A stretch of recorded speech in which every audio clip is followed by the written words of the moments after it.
Hey guys, it is Carly and welcome back to day number 15 of my 31 days of horror. So today I'm going to be doing a movie that I've been dreading rewatching because obviously it is not very good, and that is Halloween Resurrection from the year 2002, I believe this came out.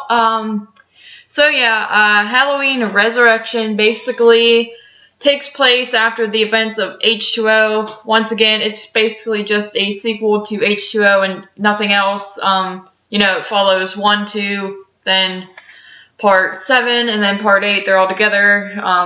4, 5, 6 never happened. Part 3 is just out in left field. But anyway, so in this movie, you have Laurie Strode, who is now in a mental asylum type place because she killed the wrong person back whenever she thought she had beheaded Michael Myers. It turned out there was a mistake. She killed the wrong person. Now she's in this asylum kind of just waiting it out because once again she thinks her brother's going to be back for her, and he does come back after all these years. And then you skip ahead to these group of college students who are going to sign up for this reality TV show where they basically go into the abandoned Myers house and wear cameras and just kind of walk around, see what they can find, see if anything happens, like Michael shows up and all that stuff. So that is your story. When I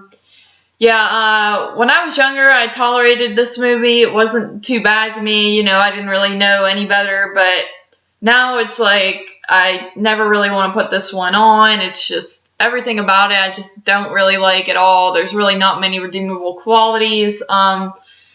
People say like, oh, the beginning couple minutes is probably the best part of the movie, and I would agree, but at the same time, that beginning isn't that good either because it's just really annoying that they completely ruin the ending of H2O, the great ending that was H2O, and they bring Michael back, and then they they don't let Laurie go out with pride or anything. It's just like she ends up getting killed off by Michael. It's almost like you could have almost put the beginning of this movie at the end of H2O if you wanted to ruin the movie H2O and just had it so like, oh, Michael finally kills his sister and then he's redeemed. He gives the knife to some other crazy guy in the clown mask and then walks away. Like, I feel like that would have almost been better than making a whole new movie that just sucks all the way through.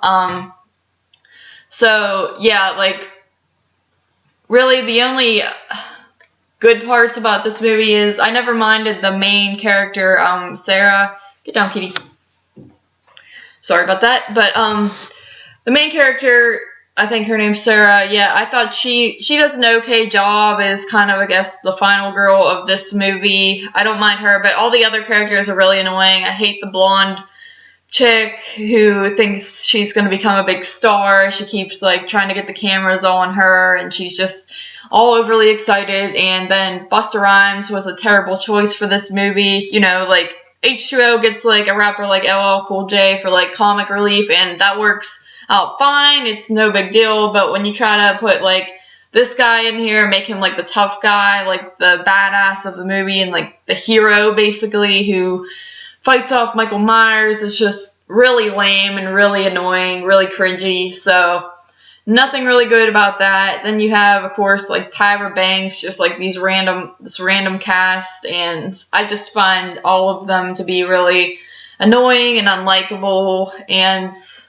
I mean, the Deckard kid that she's talking to, I never really minded him. I didn't think he was too bad either, but another thing is, like, this movie is very focused on technology. This is one of those early 2000s movies that got ahead of itself because they're like, oh, we have new technology, now we have to, like, use it in our movies to make our movies hip and things like that. And to be honest, those type of movies always depress me. Like, I find the horror movies or movies in general from like the early 2000s, I find that they kind of like make me feel down because like I grew up during that time. If I'm watching an 80s movie, like I don't really feel that vibe because that's obviously an old movie, but then when I'm watching one from the 2000s where I actually was alive during all that time, it makes me feel very old and just everything just seems so dated, and it's just really weird to watch considering I lived through it. So that's just like a personal negative, but yeah, this movie sucks.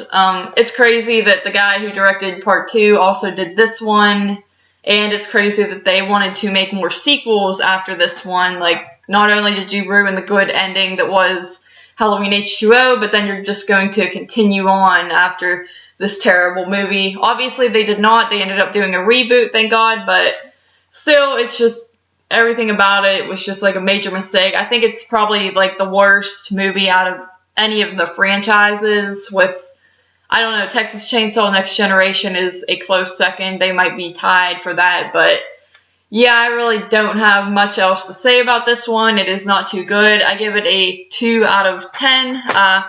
Thank you guys for joining me on day 15. Glad I survived through that film, and yeah, I will see you in day 16.